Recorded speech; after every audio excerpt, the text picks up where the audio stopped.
তখন চারিদিকে মুক্তির ডাক, জনতার ক্ষোভ ফুঁসে ফেপে রাজপথে। সরকার বিরোধিতার অপরাধে একে একে কারাগারে রাজনীতিবিদ, ছাত্র জনতা। রাজপথের পাশাপাশি ৫ আগস্টের আগে তাই বড় প্রতিরোধ তৈরি হয় কারাগারের ভেতর। তখন ছাত্র জনতার আন্দোলনের সুযোগ নেয় দাগী অপরাধীরাও। শুরুটা নরসিংদী কারাগার থেকে। জেলগেট ভেঙে ছাত্র জনতার পাশাপাশি বের হয়ে যায় জঙ্গি, মৃত্যুদণ্ডপ্রাপ্ত ভয়ঙ্কর বহু আসামি। শেখ হাসিনা পালিয়ে যাবার পর আইনশৃঙ্খলা পরিস্থিতি অবনতির সুযোগে একে একে বেশ কয়েকটি কারাগার ভেঙে পালিয়ে যায় ২,২০০-র বেশি বন্দী।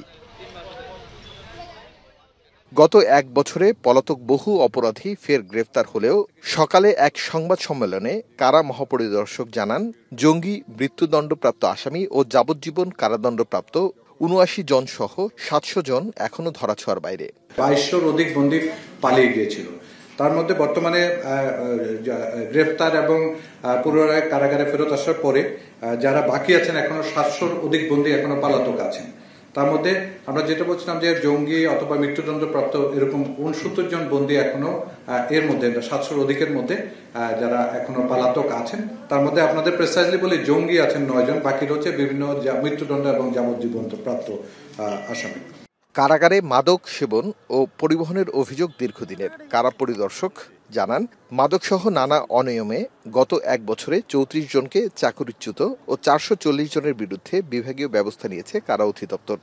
৩৪ জনকে চাকরিচ্যুত করা হয়েছে বাধ্যতামূলক অবসরের পাশাপাশি। ৪৪০ জনের বিরুদ্ধে বিভাগীয় ব্যবস্থা গ্রহণ করা হয়েছে এবং ১৭২ জনকে বিভিন্ন কারণে, বিভিন্ন অনিয়মের কারণে বিভাগের বাইরে বদলি করা হয়েছে।